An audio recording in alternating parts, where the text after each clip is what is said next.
just to save his own. They gave the world unforgettable voices, but behind the fame, some were falling apart. Have pity on those who just Some lost everything, some lost themselves, and some never made it home. These are 12 soul legends whose fame came with a devastating price. get up, get up, get up. Woo! Number 12. David Ruffin, My Girl. David Ruffin had one of the most recognizable voices in Motown history. As the lead singer of The Temptations, he became the emotional center of some of the group's biggest records, including My Girl, Ain't Too Proud to Beg, and I Wish It Would Rain. His voice had something that couldn't be manufactured, a roughness, vulnerability, and intensity that made even a simple love song sound like it came from personal experience. I've got a sweeter song. But the same fame that turned Ruffin into a star also began pulling his life apart. As The Temptations became bigger, Ruffin increasingly wanted more recognition and control. Than the birds in the tree. His behavior became difficult for the group to manage, while his drug use began taking a serious toll on his career and relationships.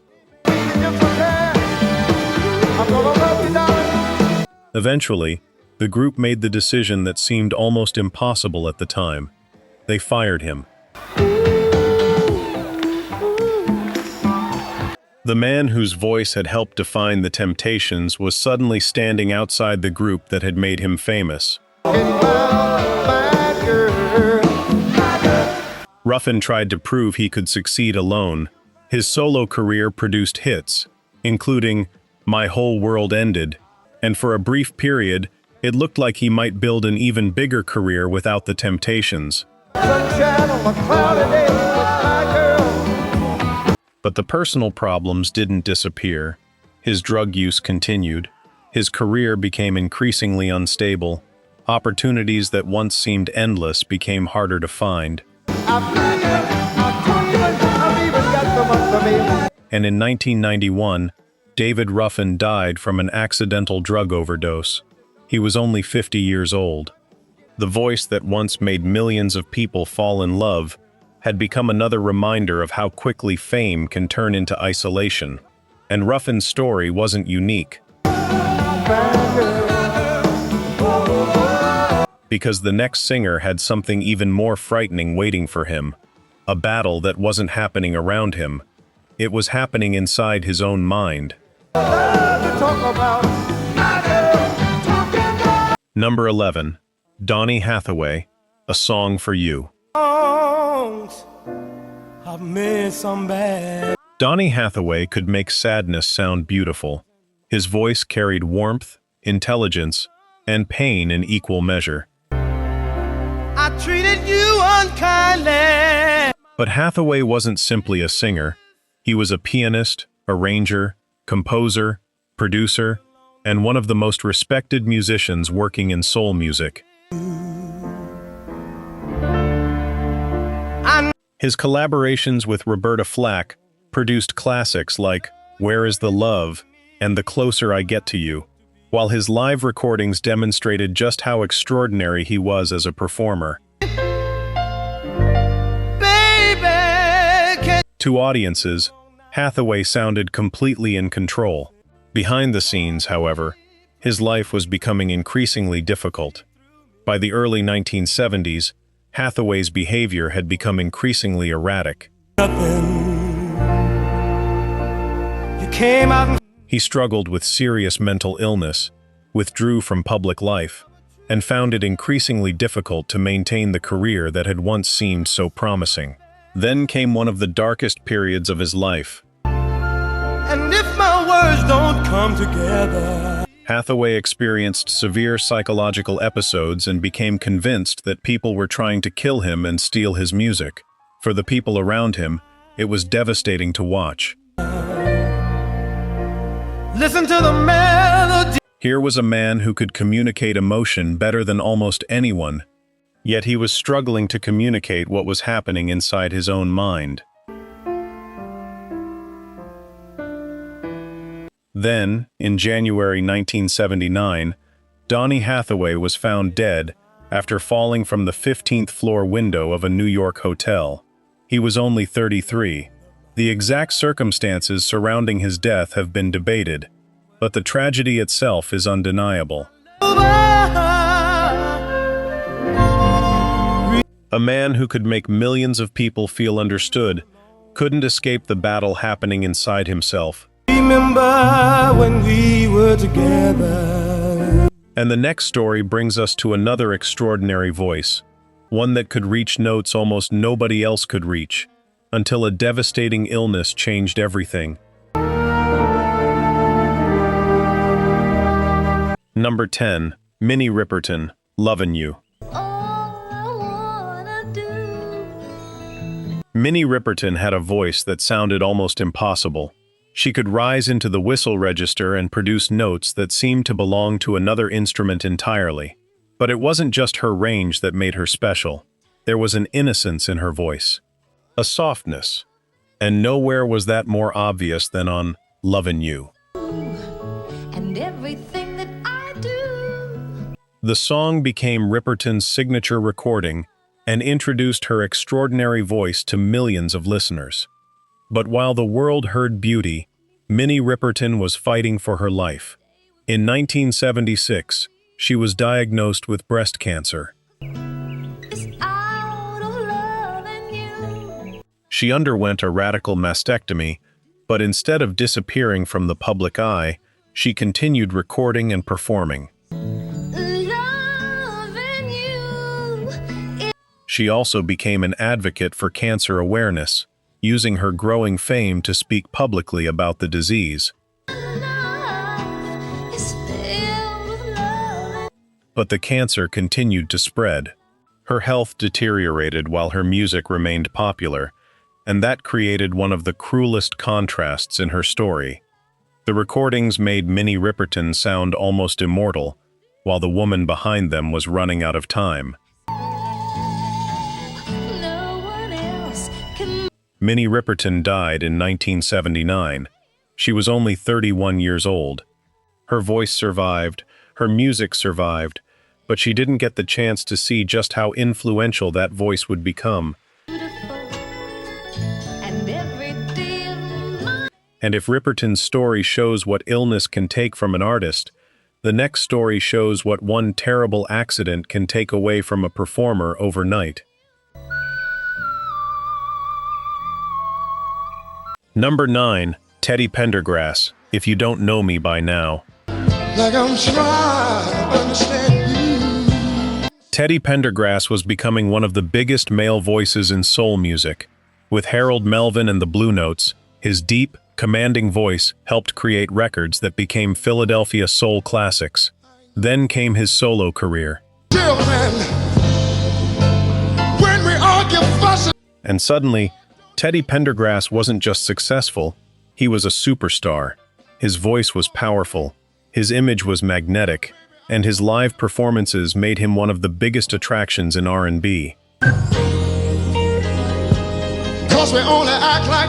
Then, in 1982, everything changed.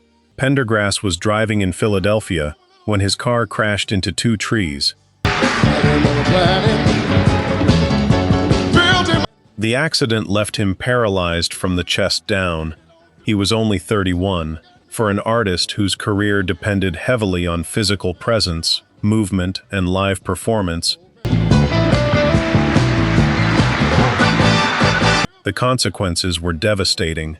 But Pendergrass refused to disappear. He began rebuilding his life and career. Tell you what it was.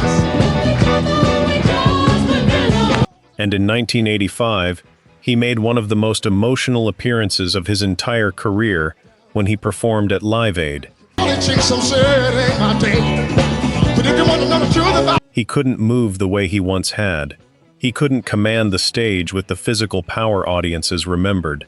But he walked, or rather, rolled, back into the spotlight anyway. And the meaning of that performance went far beyond music. It was a declaration that the accident had changed his body, but it had not erased his identity. Teddy Pendergrass continued recording, performing, and advocating for people with spinal cord injuries.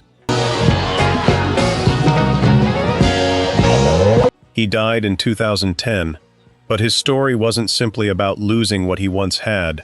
It was about refusing to let tragedy decide what came next.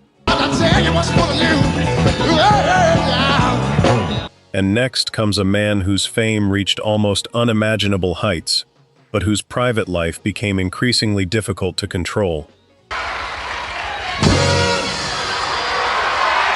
Number 8. Marvin Gaye, What's Going On? Marvin Gaye didn't just have a great voice. He had the ability to change the emotional direction of an entire genre. He could sing romance, heartbreak, sexuality, spirituality, and social protest. To make love to... It's music. But behind the legendary records was a deeply complicated man. The death of Tammy Terrell devastated Gaye. Their partnership had produced some of Motown's most beloved duets, and her death had a profound effect on him. Full of promise and determination. He withdrew from performing, he questioned his career, and eventually, he returned with something completely different. What's Going On? Loved ones. Today is the birthplace. The song challenged the traditional Motown formula and opened the door to an album about war, poverty, racism, drugs, and social injustice. Marvin Gaye had become much more than an entertainer. He wanted to say something, but fame didn't solve the problems in his personal life. Oh, forever. By the late 1970s and early 1980s, Gaye was struggling with drug use, depression, financial problems, and increasing paranoia. Then came sexual healing. It looked like a comeback. Marvin was winning awards again. A new generation was discovering his music. The legend seemed to have survived. But beneath the comeback, his personal struggles continued. Then, on April 1st, 1984, one day before his 45th birthday, Marvin Gaye was shot and killed by his father. The man who had spent his career asking the world what was going on couldn't find peace inside his own home. And the next story is different. Because this artist didn't lose his voice to addiction or mental illness. He lost something much more physical, his ability to move. Number 7. Curtis Mayfield, People Get Ready. People get ready. Curtis Mayfield didn't need to shout to make people listen. His songwriting was subtle, his voice was gentle, but his message could be powerful enough to move an entire generation. You don't need no baggage. You just get on. With the Impressions, Mayfield created songs that became part of the soundtrack of the civil rights movement. People Get Ready became one of his defining recordings, but Mayfield eventually stepped beyond the group and built an extraordinary solo career. There's a train a-coming. He wrote, produced, played guitar, and created music that pushed soul into new territory. All you need is faith. Then, in 1990, disaster struck. During a concert in Brooklyn, lighting equipment fell on Mayfield. The injuries left him paralyzed from the neck down. For a performer, the consequences were almost unimaginable. You don't need no ticket. The man who had spent his life on stage could barely move, but Curtis Mayfield refused to stop creating. He adapted his recording process and continued making music, sometimes recording vocals while lying on his back. His physical voice had become harder to use. His body had been changed forever. But his determination remained. Mayfield died in 1999. The accident had taken away much of his physical freedom, You just thank the Lord. but it never completely took away his artistic voice. And the next story is one of the most painful examples of what happens when the very instrument that made an artist famous is suddenly threatened by illness. You don't need no ticket. Number 6. Luther Vandross, Never Too Much. I don't want nobody else to ever love me. You are my... For millions of people, Luther Vandross was the voice of love. His songs became wedding songs, slow dance songs, breakup songs, songs people played when they couldn't find the words themselves. A minute, hour, day or night that I don't love you. You're... And at the center of all of it was that voice. Smooth, controlled, precise, almost impossibly consistent. at the top of my list 'cause I'm always thinking of you. For decades, Vandross appeared to have mastered his craft. Then, in 2003, his life changed dramatically. Luther suffered a severe stroke. He survived, but the stroke left him facing a long and difficult recovery. Shining star, my guiding light, my love fantasy.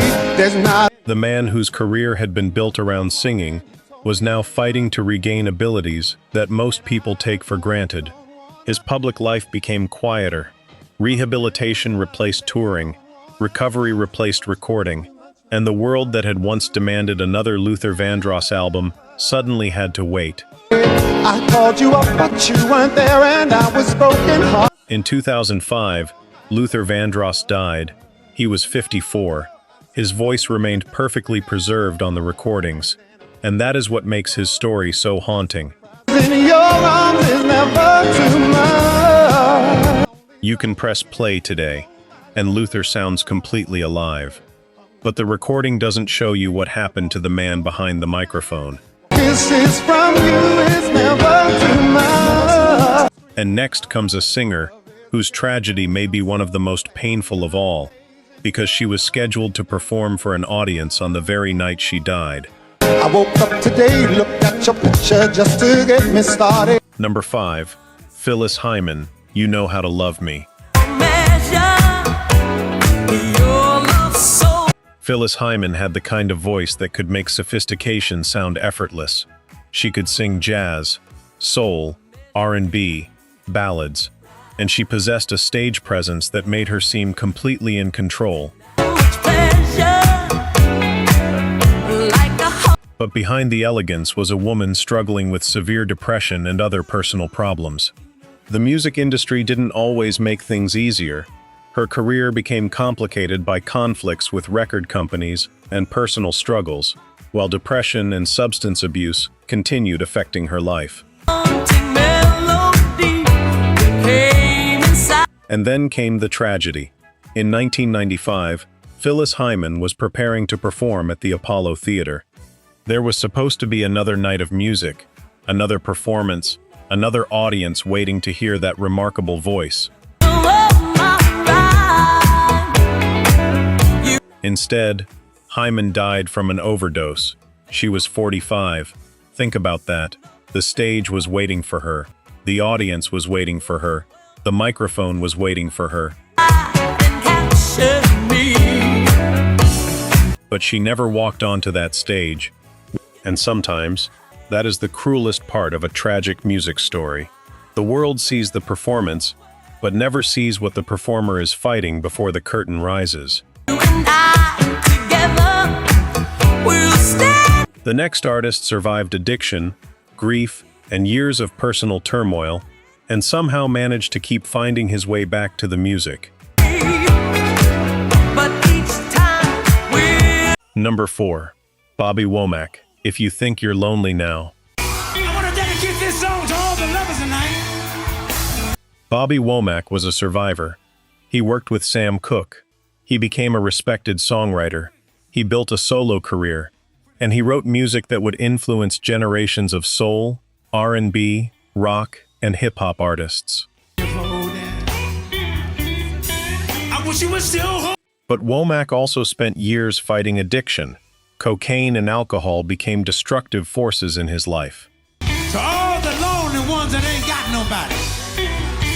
And then came another devastating blow, the death of his infant son, Truth, in 1978. The loss pushed Womack deeper into grief. His drug use became harder to control. His career suffered. His personal life suffered. But unlike some of the artists on this list, Womack managed to fight his way back. He entered rehabilitation. He continued making music. And eventually, new generations discovered his work. But survival didn't erase the damage. All right, if I take my time tonight. I said that all right. Later in life, Womack faced serious health problems, including cancer and cognitive decline. He died in 2014 at 70 years old. If you think you're lonely now. His story isn't a story about a perfect comeback. It's about something much more complicated. A man who kept falling and kept finding another reason to stand. And now we, The children, the crib, the rib, every damn thing. Number 3, Nina Simone, Feeling Good. Butterflies all having fun, you know what I mean. Nina Simone was never supposed to be an ordinary singer. She was classically trained. She was a brilliant pianist. And she possessed a voice that could sound beautiful one moment and frightening the next. But Nina Simone didn't simply sing songs. She confronted people, she challenged them, and she refused to make herself comfortable for anybody. It's a new life for me. Ooh. Her career exploded during the 1960s, with songs like Feeling Good, I Put a Spell on You, and Cinnamon, turning her into one of the most distinctive performers in American music. That's what I mean in this old world. But as the civil rights movement intensified, Nina's music became increasingly political. She wasn't interested in pretending everything was fine. She wrote and performed songs that directly confronted racism and injustice. For Nina, music wasn't just entertainment, it was resistance. And that decision came with a price. And you know how I feel for free. The music industry didn't always know what to do with an artist who refused to compromise. Her personal life also became increasingly difficult. She struggled with mental health problems, relationship difficulties, financial instability, and a growing sense of alienation from the American music industry. Eventually, Nina left the United States and spent years living abroad. Her career became unpredictable. Her relationship with the industry became increasingly distant. But something about Nina Simone remained impossible to destroy: her voice. Because even when the industry stopped knowing how to market her, Nina Simone still knew exactly who she was. She wasn't going to become a softer version of herself just to sell more records. She wasn't going to hide what she believed, and she wasn't going to apologize for the anger in her music. Nina Simone died in 2003, but her legacy only grew after her death. Her songs continued appearing in films, television, advertising, hip-hop samples, and new generations of recordings. And perhaps that's the most interesting part of her story. The industry couldn't completely silence Nina Simone, because she never gave it complete control of her voice in the first place. But the next artist reached the highest levels of soul music fame and created one of the most recognizable sounds in American cinema. His voice became larger than life. His image became legendary. But eventually, his health began taking the legend apart. Number 2, Isaac Hayes, theme from Shaft. Talk about heavy. Isaac Hayes sounded like nobody else. Before the famous image, Before the chains, before the sunglasses, before the orchestras, there was simply a musician with an extraordinary ability to turn soul music into something cinematic. Hayes helped shape the Memphis sound through his work with Stax Records and his songwriting partnership with David Porter. Wow! Was that something? Then came the project that changed everything, Shaft. The soundtrack transformed Isaac Hayes into a cultural phenomenon. His deep voice, the dramatic strings, the horns, the wah-wah guitar, the spoken sections. Everything about it sounded bigger than ordinary soul music. Theme from Shaft became a massive success and earned Hayes an Academy Award for Best Original Song. He became the first African American to win the award in that category. Who's the black private dick? Suddenly, Isaac Hayes wasn't just a recording artist. He was a symbol, an icon, a movie star, a voice people could recognize instantly. But fame has a way of making an artist larger than the human being underneath. The message all about. Hayes moved through music, film, television, acting, business, and countless other projects. He continued reinventing himself, but later in life his health began deteriorating. In 2006, Hayes suffered a stroke. He continued working afterward, but his physical condition became increasingly fragile. Then, in 2008, Isaac Hayes died at his home in Memphis. He was 65. The man who had once walked onto stages surrounded by enormous orchestras was gone. There was no final Hollywood ending, no dramatic comeback, just the quiet end of another extraordinary life. But no one understands him but his woman. But his voice never really disappeared. Put on Shaft today, and Isaac Hayes still sounds larger than life. His body is gone, his era is gone, but the voice remains. And that brings us to number 1. A man whose voice became one of the most recognizable sounds in romantic soul music. A singer who made millions of people believe that love could solve everything, while his own life was becoming increasingly fragile. Number 1. Barry White. Can't Get Enough of Your Love, Babe. Barry White didn't sound like a normal singer. He sounded like an entire room had started speaking.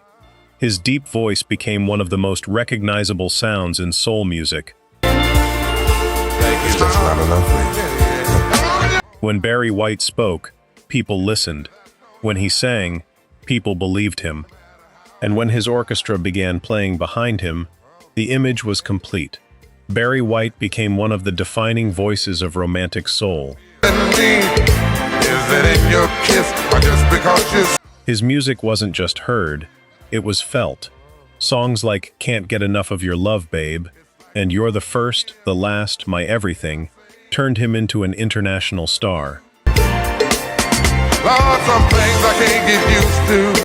He became a symbol of romance, the voice behind countless slow dances, the soundtrack to countless relationships. Girl, I don't know why. But there was another side to the Barry White story. The larger the legend became, the easier it was for audiences to forget that there was a human being underneath the image. Oh, I don't know why. I can't get enough of your love, baby. And during his later years, White faced serious health problems. His condition deteriorated. His public appearances became less frequent. The giant voice became increasingly separated from the performer who had once filled stages with his presence. But you can believe it's gonna take the rest of my life. Barry White died in 2003. He was only 58. All of my life to find you. And that is where this story comes full circle. Because the tragedy of these 12 artists isn't simply that they died. Some battled addiction, some fought mental illness, Some faced cancer. Some survived devastating accidents. Some suffered strokes. Some struggled with depression. Some were destroyed by grief, and others simply watched illness slowly take away the life they had built. But there is another connection between them. They all gave something extraordinary to the world, while dealing with problems most of their audiences could never see. If you enjoyed this journey through the darker side of soul and R&B history, And I just subscribe to the channel, because there are thousands of songs we think we know, Scent of the pine. and behind many of them, there's a story nobody ever told us.